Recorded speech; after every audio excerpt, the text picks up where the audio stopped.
Bismillahirrahmanirrahim. Assalamualaikum warahmatullahi wabarakatuh. Innal hamdalillah nahmaduhu wa nasta'inuhu wa nastaghfiruh wa na'udzu billahi min shururi anfusina wa min sayyiati a'malina. May yahdihillahu fala mudilla lahu wa man yudlil fala hadiya lahu. Asyhadu an la ilaha illallah wahdahu la syarika lahu wa asyhadu anna Muhammadan abduhu wa rasuluh. Amma ba'd, fa inna asdaqal hadits kitabullah wa khairal hadi hadi Muhammadin sallallahu alaihi wa alihi wasallam wa syarrul umuri muhdatsatuha fa inna kulla muhdatsatin bid'ah wa inna kulla bid'atin dhalalah fa inna kulla dhalalatin finnar. Ikhwani, semoga Allah memberikan petunjuk dan taufik kepada kita semuanya. Tema kali ini kita akan mengaji atau mengkaji tentang adab tidur. Dan ini sebuah kitab yang saya tulis dari beberapa kitab adab. Alhamdulillah. Ketahuilah bahwasanya tidur adalah satu nikmat yang Allah berikan kepada kita. Allah Subhanahu wa taala mengatakan, "Wa min rahmatihi ja'ala lakumul laila wan nahara litaskunu fihi wa litabtaghu min fadlihi wa la'allakum tashkurun." Termasuk rahmatnya Allah Subhanahu wa taala, Allah menjadikan untuk kalian malam dan siang. Malam untuk kalian beristirahat, tidur, dan siang untuk kalian mencari rezekinya Allah Subhanahu wa taala. Maka dijadikannya malam dan malam, dijadikannya siang dan malam supaya kalian bisa bersyukur kepada Allah Subhanahu wa taala. Dan kesimpulannya, tidur adalah nikmat dari Allah. Yang namanya tidur itu nikmat dari Allah. Hendaknya kita bagaimana cara tidur ini sesuai dengan yang Allah syariatkan dan yang Rasulullah syariatkan. Maka termasuk sempurnanya kesyukuran kita kepada Allah Subhanahu wa taala di saat tidur ini sesuai dengan ajarannya Allah dan ajarannya Rasul alaihi wasallam. Jadi jangan dikatakan kita ini sudah bapak-bapak kok masih belajar bab tidur gitu ya. Ya memang umurnya bapak kan ya. Umurnya sudah bapak-bapak gitu kan Pak ya. Tapi ini bab tidak mengenal tua dan muda. Karena tidur ini selalu akan kita alami.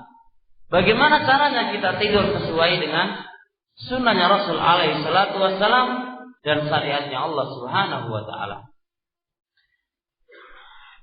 Ada kini panjang dan banyak sekali. Anda bisa sampaikan, mudah-mudahan bisa singkat dan bisa selesai. Adab yang pertama, hendaknya selesai salat Isya itu langsung tidur. Kecuali ada udzur. Kecuali dibutuhkan, dia harus enggak tidur. Dan hendaknya sebelum salat Isya jangan tidur. Jangan tidur. Kecuali kalau memang dibutuhkan. Ini ada pertama. Setelah salat Isya diusahakan tidur. Kecuali dibutuhkan. Sebelum salat Isya diusahakan jangan tidur. Kecuali memang dibutuhkan. Ada pertama saja. Kita lihat diri kita. Ya kan? Berapa banyak waktu terbuang tanpa bermanfaat setelah salat Isya. Setelah salat Isya waktu terbuang dengan ngobrolan, dengan yang tidak dibutuhkan. Sebelum salat Isya kita tidur sehingga tidak berjamaah, sehingga terlewatkan salat Isya dari waktu yang utama. Rasul alaihi salatu wassalam berkata dalam hadis Abi Barzah riwayat Bukhari Muslim, anna Rasul alaihi salatu wassalam, bahwasanya Rasul alaihi salatu wassalam yakrahu nauma qabla al-isya wal haditha ba'daha. Hada Rasul alaihi salatu wassalam yakrahu, membenci, an-nauma, tidur, qabla al-isya, sebelum salat Isya. Dan sebelum salat Isya dimakruhkan tidur. Wal haditha ba'daha, dan ngobrol setelah salat Isya. Setelah salat Isya. Seharusnya setelah salat Isya langsung tidur, kecuali memang dibutuhkannya. Sebelum maghrib, sebelum salat Isya, hendaknya jangan tidur, kecuali memang itu yang dibutuhkan. Imam Nawawi ngasih penjelasan. Karena apa? Sebelum salat Isya itu dimakruhkan tidur. Sebab dengan dia tidur akan menjadi batu loncatan, memudahkan, bermudah-mudahan nggak sholat jamaah. Nggak jamaah, tidur dulu, ya kan Pak ya, amblas, bahasa Jawa nih Pak ya, sudah nggak jamaah. Ketiduran sholat Isya, bangun sampai jam 9, baru sholat Isya. Yang kedua, dengan dia tidur sebelum sholat Isya, itu bisa terlewatkan waktu yang paling afdal dari sholat Isya. Waktu yang paling afdal dari sholat Isya terlewatkan. Dengan apa? Dengan tidurnya dia. Lebih lagi bisa jadi waktu sholat Isya terbuang habis. Dia baru bangun. Maka melihat mafsadah, melihat kondisi tidur sebelum salat Isya membawa efek-efek yang demikian itu tadi, dimakruhkanlah oleh Nabi membenci, alaihi salatu wassalam, membencinya. Kemudian seterusnya, kenapa ngobrol setelah salat Isya tidak dianjurkan? Sebab ngobrolan ini menghantarkan untuk berkadang. Kalau sudah berkadang, tidurnya terlalu malam, sehingga luput padanya sholat malam. Fasolatul lail lebih utama daripada obrol yang tidak ada faedahnya. Adapun adilah tentang keutamaan sholat malam banyak sekali. Anak nggak bahas ini. Intinya di sini, dengan kita ngobrol. Setelah sholat Isya akan terlambat tidurnya sehingga terluputkan padanya sholat malam. Yang kedua, bisa jadi terluputkan padanya waktu sholat subuh yang paling afdal, yaitu ketika ghalas, masih gelap. Bisa jadi sholat subuh habis waktunya. Tidur sampai jam berapa Pak? Bangunnya Pak? Tidur jam 1, jam 2, bangunnya berapa? Jam 7 dan jam 8. Gara-gara apa? Gara-gara ngobrol setelah sholat Isya. Rasul alaihi salatu wassalam benar-benar jangan sampai ini terjadi. Luput pada dia sholat subuh dan luput padanya sholat Isya. Makanya dibendung hal yang demikian ini dengan Nabi alaihi salatu wassalam memakruhkan ngobrol setelah salat Isya dan memakruhkan tidur sebelum salat Isya. Nah, ini adab yang pertama yang harus dipahami. Kemudian setelahnya, di antara sebab mafsadah ngobrol ya. Ngobrol di waktu setelah sholat isya tadi. Itu menjadikan kasal, lemah, malas melakukan aktivitas-aktivitas yang dilakukan di siang harinya. Seharusnya di siang hari itu dia melakukan ibadah kepada Allah Subhanahu wa taala terlalaikan. Nah, disebabkan dia tidak tidur setelah salat isya. Disebabkan dia tidak tidur setelah salat isya. Maka dari sini Rasul alaihi salatu wassalam membendung ini semuanya, maka dianjurkannya setelah salat isya, kalau memang tidak dibutuhkan, tidur. Dan insya Allah akan bangun di waktu malam, bermunajat kepada Allah, berdoa kepada Allah. Nah, berbeda dengan yang kita lakukan kan, ngobrol sana sini yang tidak ada faedahnya, sehingga salat malam terluputkan pada dia, sehingga berdoa di waktu malam terluputkan pada kita. Dan syariat ini, makruh ini diperbolehkan kalau memang dibutuhkan. Kalau memang dibutuhkan. Di antaranya yang dibutuhkan adalah as-samr fi thalabil ilm. Bergadang dalam rangka mencari ilmu. Ini diperbolehkan. Karena ada hadis Abdullah bin Umar radhiyallahu taala anhu, riwayat Bukhari Muslim. Shalla bina Rasulullah sallallahu alaihi wasallam. Rasulullah sallallahu alaihi wasallam mengimami kami salat isya. Falamma sallama, ketika Rasulullah sudah selesai salam, qama, Rasul berdiri khutbah. Nah, seharusnya setelah salat isya tidur kan Pak ya? Tapi Rasul alaihi salatu wasallam apa? Berkhutbah kepada jamaah. Yaqulu Imam Al-Bukhari hadzal hadis. Naam, beliau ngasih dengan hadis ini bab jawazus samr fi talabul ilm. Bolehnya bergadang dalam rangka mencari ilmu. Wa yaqulu Ibnu Hajar rahmatullah alaih senada dengan kalamnya Bukhari, boleh berdasarkan ini hadis. Ketika mencari ilmu, boleh dia tidak tidur. Boleh dia tidak tidur. Karena bahkan dibutuhkan, yaitu mencari ilmu. Nah, kemudian Ibnu An-Nawawi rahmatullah alaih menukilkan kalamnya para ulama. Qala ulama, berkata para ulama.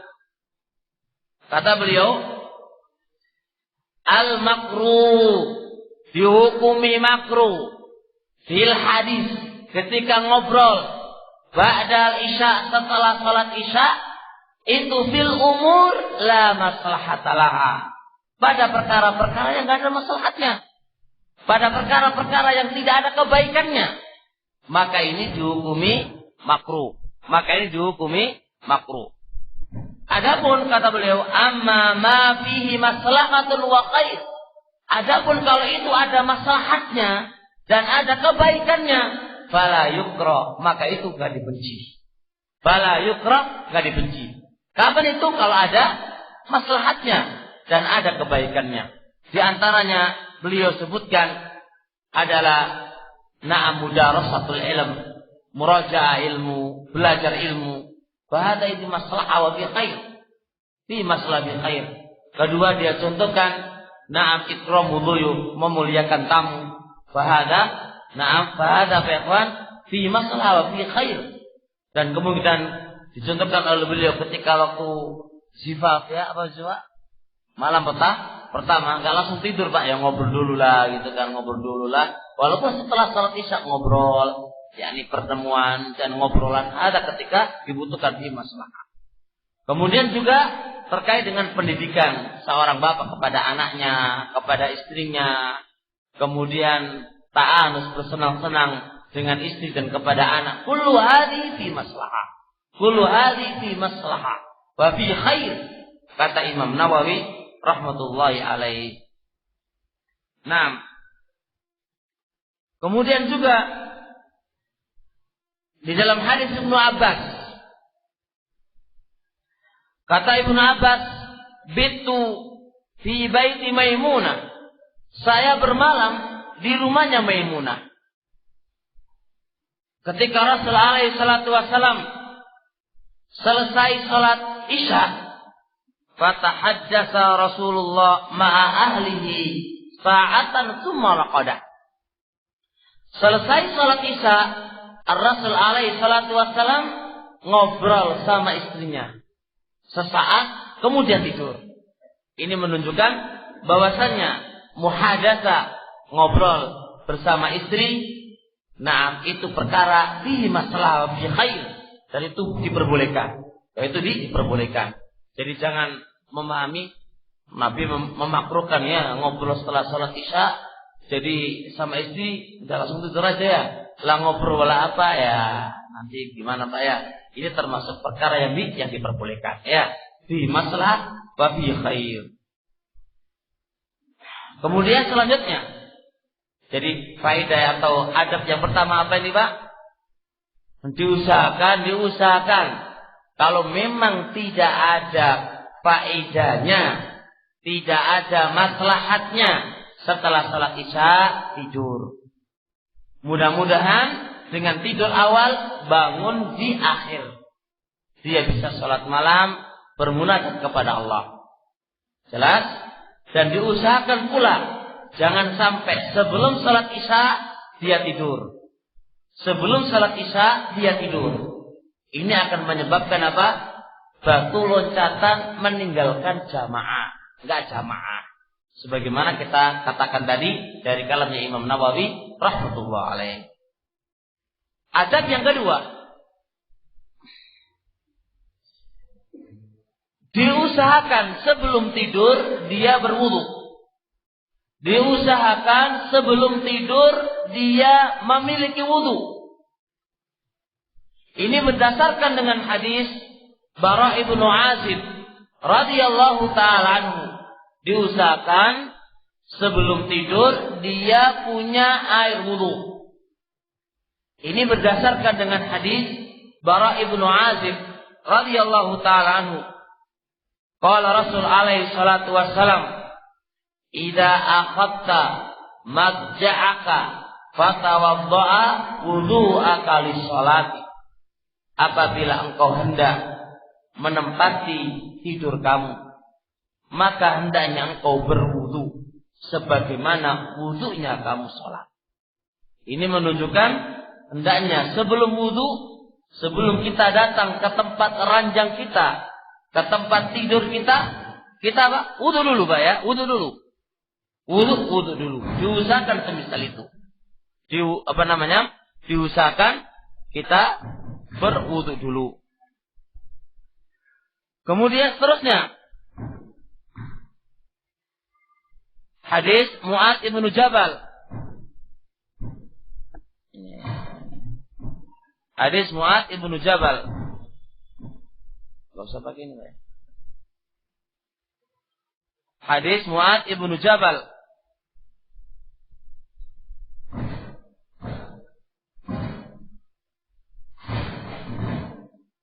Ya. Hadis Mu'adz ibnu Jabal. Ma min muslimin yabitu ala dzikrillahi, yabitu ala dzikrin tahiran wa yata'ara minal lail fayas'alullaha khairan minad dunya wal akhirah illa atahu iya. Tidaklah dari seorang muslim yabitu di waktu malamnya ala zikrin, dia berzikir kepada Allah, tahiran, dalam keadaan dia memiliki wudu. Dua syarat Pak ya. Dia punya wudu, sebelum tidur dia punya wudu. Kedua, berzikir kepada Allah, berdoa dengan doa-doa tidur. Fayata'ara minal lail. Lalu kebetulan di waktu malam dia terbangun. Fayas'alullaha khairan minad dunya wal akhirah. Lalu dia meminta kepada Allah kebaikan dunia dan akhirat. Illa a'tahu Allahu iyyah. Illa a'tahu iyyahu, kecuali Allah akan berikan kepadanya. Syaratnya kapan Allah akan berikan dan kabulkan doanya? Di saat dia sebelum tidur berzikir kepada Allah dan di atas thaharah. Masya Allah, faedah Pak, luput dari kita kan? Ya, faedah kan ini? Kita sebelum tidur gak ada wudu, gak ada apa, langsung tidur, ya kan? Masya Allah, ini tidak semisal adab yang diajarkan Rasul alaihi salatu wassalam. Kemudian Ibnu Hajar mengatakan dalam Fathul Bari, kenapa sih kita kok disyariatkan wudu dulu sebelum tidur? Sebab perhatikan di sini, ajal kita nggak tahu kapan datang. Maka di waktu malam itu ajal datang, kita bisa bertemu dengan Allah dengan hay'a yang sempurna, bahwa di atas thaharah. Di saat ajal itu datang, dan kebetulan ajal itu datang di waktu malam, dan posisi kita di atas thaharah, maka kita bertemu dengan Allah dalam keadaan apa? Dalam keadaan apa? Hay'ah, posisi yang sempurna menghadap kepada Allah Subhanahu wa ta'ala. Masya Allah. Yang kedua, maka dengan kita berwudu itu asdaq fi ru'ya, lebih benar di dalam mimpinya dan lebih jauh dari permainan syaitan. Maka mimpinya bisa jadi lebih benar daripada orang yang tidak berwudu. Maka syaitan tidak mudah bisa mempermainkan dalam mimpinya, karena dia di atas thaharah. Nah, kalau kita nggak punya wudu, ya kan Pak ya, maka mimpinya ya mimpi gitu aja kan. Mimpinya hanya mimpi tala'u bi syaitan, itu permainan syaitan. Nah, yang kedua, di saat kita dicabut ajal kita dalam posisi tidak baik menghadap kepada Allah Subhanahu wa ta'ala. Ini satu perhatian yang paling bagus untuk kita. Ikhwanana, coba kita renungkan. Apa tidak malu kalau pas dicabut nyawa kita dalam posisi kita bermaksiat kepadanya? Apakah tidak pantas kita lebih malu lagi kepada Allah di saat ajal itu datang kepada kita di waktu malamnya, akhir dari kehidupan kita bermaksiat kepada Allah Subhanahu wa ta'ala? Wong tidak berwudu saja, yang itu wudu itu hukumnya sunnah, itu saja nggak pantas ketemu dengan Allah kan? Andai kata dicabut oleh Allah ajal nyawa kita, apakah tidak lebih pantas lagi? Apakah tidak sopan lagi di saat kita bertemu dengan Allah dalam posisi kita bermaksiat kepadanya? Maka ikhwanana, jaga lisan kita, jaga hati kita. Kita lagi ngobrol sama istri, ngomentari tentang orang, ternyata malamnya Allah cabut nyawa kita. Kita di akhir sebelum tidur ngomentari orang yang tanpa hak, menghibai orang tanpa hak, menamimai orang lain tanpa hak. Kemudian nyawa kita dicabut oleh Allah. Apa kita gak lebih malu menghadap kepada Allah dalam posisi kita bermaksiat kepadanya? Allah. Maka perhatikan di sini ikhwanana, semua organ tubuh kita jadikanlah dia selalu taat kepadanya, jangan bermaksiat kepadanya. Karena ajal kita gak tahu kapan datang kepada kita. Kemudian selanjutnya, kalau kita sudah punya air wudu, apakah kalau kita mau tidur harus wudu ulang? Ataukah wudu pertama tadi sudah mencukupi wudu yang pertama? Apakah wudu yang pertama tadi sudah mencukupi untuk wudu untuk tidur? Ataukah mengulang lagi wudunya? Jelas? Contoh, kita selesai salat isya, kan masih punya air wudu kan Pak ya? Kemudian kita mau tidur. Apakah kita dianjurkan mengulang wudhu lagi untuk tidur? Ataukah wudhu yang pertama tadi sudah cukup dari wudhu yang untuk wudhu yang kedua? Surahnya bisa dipahami, Pak? Bisa dipahami? Bisa? Ayo. Anak ulang, Pak ya. Kalau kita sudah punya air wudhu, kemudian kita mau tidur, apakah diulang lagi tidur wudhu kita? Apakah wudhu yang pertama ini mencukupi untuk wudhu? Untuk tidur? Ataukah harus bagaimana? Imam Nawawi menjawab, sudah cukup. Nggak usah berwudhu lagi. Sebab apa? Sebab dia sudah suci.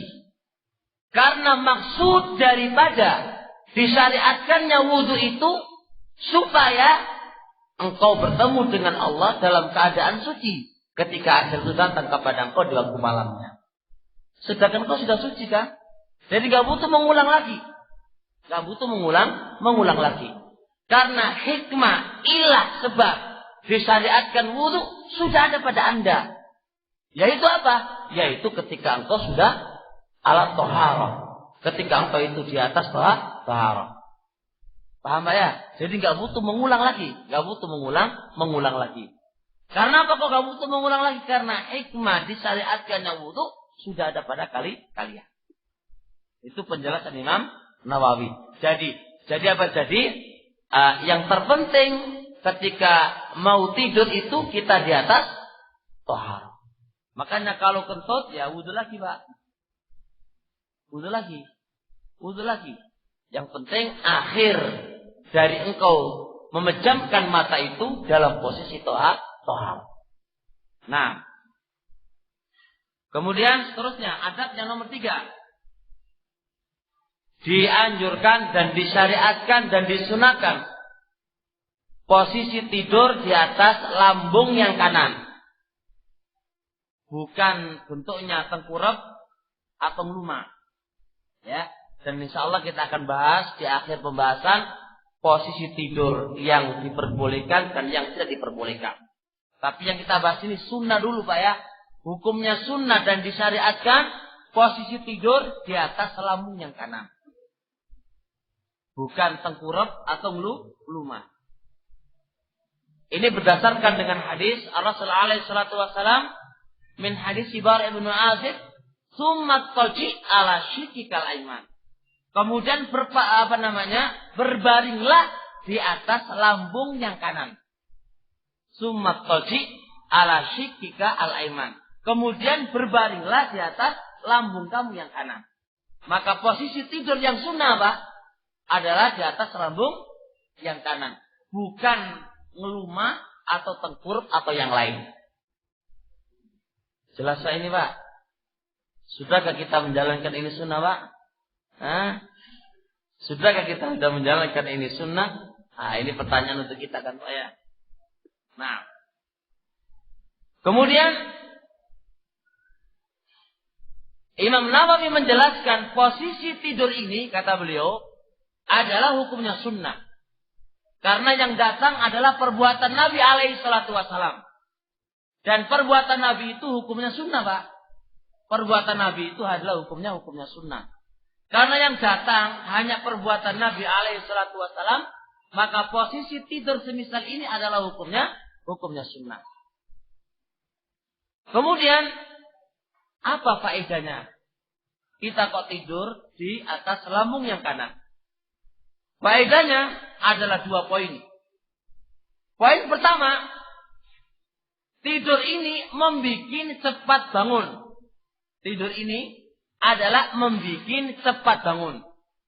Makanya kita ya sering atau jarang Pak ya meninggalkan sholat malam. Ya karena posisi tidur kita ya kayak gitu-gitu Pak ya. Tidak posisi sunnah. Coba kalau kita memposisikan sunnah, insya Allah asra idal intibah, lebih cepat bangunnya. Yang kedua adalah Ar-Rasul alaihi salatu wassalam itu menyukai yang kanan. Menyukai yang kanan. Bahwa posisi tidur di atas lambung yang kanan Itu adalah posisi apa? Posisi Ar-Rasul alaihi salatu wasallam memang menyukai yang demikian itu. Ja'an Aisyah radhiyallahu ta'ala anha. Karena Rasul alaihi salatu wasallam yujibuhu tayammunu fi tana'ulihi wa tarajjulihi wa tahurihi wa bisya'ni kulli. Adalah Rasul alaihi salatu wasallam menyukai kepadanya bersuci mendahulukan yang kanan, memakai sandal mendahulukan yang kanan, bersisir mendahulukan yang kanan, dan semua urusannya Rasul alaihi salatu wasallam menyukai yang kanan. Maka dalam posisi tidur juga, maka Rasul alaihi salatu wasallam menyukai tidur di atas lambungnya yang kanan. Jelas Pak ya? Jadi kita bisa ambil dua hikmah. Apa tadi Pak? Cepat bangunnya. Nah, Pak Ibnu Qayyim dalam kitab Zadul Ma'ad menjelaskan semisal itu. Kata beliau, Allah yastaghriqa an-naimu min naumihi. Tidur di atas lambung yang kanan ini adalah supaya orang yang tidur itu biar tidak pulas tidurnya. Masya Allah. Begitu juga pernyataan Imam Qadhi Iyad rahmatullah. Ikhwanana, ini bisa diambil satu hikmah. Apa? Islam itu nggak ngajarkan kita banyak tidur, Pak. Ya nggak, Pak? Islam itu mengajarkan kepada kita tidak banyak tidur, tapi banyak beramal. Ya, kalau kedokteran berapa Pak tidur yang paling sedikit Pak? 8 jam Pak ya? KKN Pak 8 jam. Terus oleh apa Pak? 8 jam Pak. Tidurnya 8 jam, kerjanya 8 jam. Tinggal berapa Pak? Belum untuk main-main Pak. Ya kan? Kalau kita buka sejarah para ulama, bagaimana tidur mereka? Coba lihat Al-Albani rahmatullah alaihi, Imam Al-Albani, Syekh Al-Albani, berapa tidurnya? 3 jam sehari semalam. Lihat para ulama yang lain, mutaakhirun, orang ulama sekarang. Kalau kita mau kupas, berapa tidurnya? Ini menunjukkan bahwasanya dengan tidur posisi yang semisal ini supaya lebih cepat bangunnya, ini diambil satu kesimpulan bahwasanya Islam itu tidak mengajarkan terlalu banyak tidur. Kalau malam sedikit saja tidurnya. Dan kita akan bahas insyaallah tidur di siang hari. Mana yang sunnah? Tidur pagi, tidur siang, ataukah tidur sore? Dibahas oleh para ulama, dibahas oleh syariat kita. Kita akan kasih insyaallah. Akan semakin jelas bahwasanya posisi tidur kita itu berapa jam dalam sehari semalam. Intinya diperbanyak ibadah kepada Allah Subhanahu wa ta'ala. Kemudian selanjutnya adab yang keempat, disyariatkan atau disunahkan meletakkan jarinya yang kanan diletakkan di pipinya yang kanan. Jadi di atas lambungnya yang kanan.